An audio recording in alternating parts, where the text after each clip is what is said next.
आज्ञाओं को मानेगा। ठीक है, यीशु मसीह को प्रेम करने का मतलब उसकी आज्ञाओं को मानने का, बस यही है।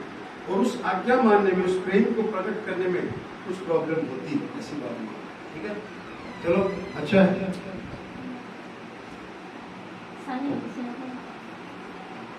तो आज मैं मैसेज शुरू करना चाहता हूँ। आज का टाइटल क्या है?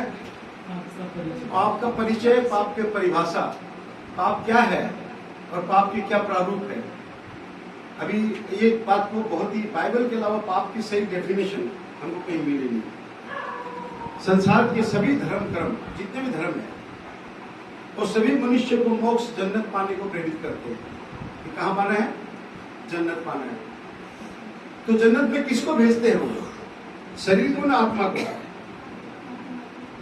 शरीर तो ही मिट्टी में मिल जाएगा, तो जन्नत किसको भेजते हैं वो लोग? आत्मा को। लेकिन आत्मा के विषय में हमके पास मान्यता है, हम एक मान चुके हैं कि आत्मा अजन्मा अजर अमर है। आत्मा अजन्मा अजर अमर है और आत्मा सभी के पास है। तो इसके मतलब सभी जन्नत मिल सकते हैं, क्योंकि आत्मा जब अजर अमर है, आत्मा को कोई रोक नहीं सकता। तो फिर वो जहन्नुम का और नरक का क्या प्रयोजन है? कुछ नहीं, मिल सकता है। फिर भी संसार का सारा अध्यात्म कंफ्यूज क्यों है? क्यों कंफ्यूज है? ये बात थी, आज का विषय है। इंटरेस्टिंग बात है कि जिस शास्त्र में आत्मा को अजर अमर बताया गया है, अविनाशी बताया गया है, वही शास्त्र गीता का 5:15 कहता है कि वो सर्वव्यापी परमेश्वर तुम्हारे पाप कर्म और शुभ कर्म दोनों को रिजेक्ट करता है। तो फिर एक तरफ आत्मा अजर अमर अविनाशी है और एक तरफ बोलता है कि उस आत्मा को जो तुम शाश्वत क्षेत्र में भेजोगे वो परमेश्वर है, उसको रिजेक्ट कर रहा है।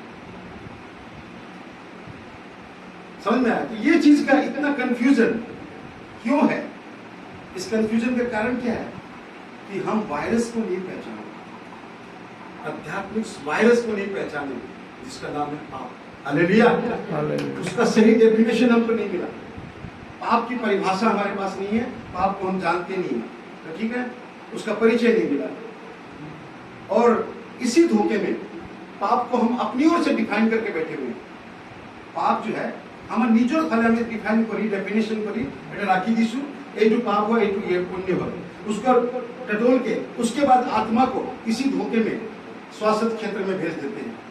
और जब शाश्वत क्षेत्र में भेज देते हैं, वहां शाश्वत क्षेत्र का मालिक कौन है? परमेश्वर। शाश्वत क्षेत्र मीन्स मृत्यु का पार का टेरिटरी, उस टेरिटरी का मालिक है परमेश्वर। तो परमेश्वर तुरंत उसको रिजेक्ट कर देता है। तो सोचिए कि हम कितने बड़े भ्रम में हैं। और मृत्यु होने पर, मृत्यु होने से पहले हम अंधकार में होते हैं, मृत्यु के बाद परमेश्वर के शाश्वत क्षेत्र में जाते हैं। और इस अंधकार में हमारे पास पाप की जो डेफिनेशन आ रही है वो क्या है? हम पाप को क्या समझते हैं? इस बात हम कहते हैं पाप को अधर्म, अनैतिकता, इसको पाप समझते हैं। ठीक है, इमोरलिटी, इसको हम पाप समझते हैं। क्यों समझते हैं इनको पाप? देखिए, मनुष्य ने अपने अपने रहन सहन के अनुसार एक व्यवस्था बनाई है जीने के लिए। अपने अपने रहन सहन के अनुसार जीने के लिए एक व्यवस्था बनाई है, और इस व्यवस्था में धर्म भी घुसा हुआ है। इस व्यवस्था के अनुकूल धर्म बना हुआ है। धर्म ऊपर से नहीं आया, धर्म कहां से आया? तो इसी व्यवस्था से धर्म बना हुआ है। तो व्यवस्था, धर्म भी व्यवस्था का ही अंग है। तो वहां व्यवस्था कहती है, मान लो कि आपके रहन सहन, आपके तौर तरीके में कुछ गलत हो रहा है, तो वहां पर आपके पास अनैतिक वर्ड आता है कि ये ठीक नहीं है, वो ठीक नहीं है। समझिए कि व्यवस्था में है कि हमारे भारत में स्त्रियों को कपड़े थोड़ा ढंग से पहनने चाहिए, और जब ढंग से नहीं पहनते हमारी व्यवस्था के अनुकूल तो फाउल होता है, उसको अनैतिक बोलते हैं, अधर्म बोलते हैं। बट पाप अभी भी कुछ और है, पाप वो नहीं है। तो पाप क्या है? पाप क्या है? पाप केवल परमेश्वर के विरुद्ध है। अपराध देश के कानून के विरुद्ध है। अधर्म, अनैतिकता व्यवस्था के विरुद्ध है। लेकिन पाप किसके विरुद्ध है? पाप परमेश्वर के प्रोटोकॉल के विरुद्ध है। परमेश्वर एक प्रोटोकॉल है, उसके विरुद्ध ही पाप है। उसको हम नहीं जानते। तो क्या नहीं जानते हैं लोग? कारण क्या है? अब आपको बताऊं मैं। पृथ्वी का आकार गोल है न सपाट है, गोल है। कहाँ जाइए, किसी कोने में जाइए पृथ्वी का, कहीं से भी देख लीजिए, आपको पृथ्वी गोल नहीं दिखेगा। कहीं भी चले जाइए, आप क्या कहोगे, पृथ्वी गोल नहीं भाई। पृथ्वी जहां भी जाओ आपको सीधी नजर आती है, सपाट नजर आती है, बट वो गलत है। तो सच्चाई को कैसे जाना हमने?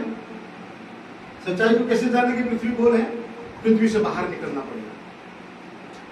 पृथ्वी से बाहर निकले, जब अंतरिक्ष में गए, वहां से देखा पृथ्वी को, यस पृथ्वी गोल है और यही सच्चाई है।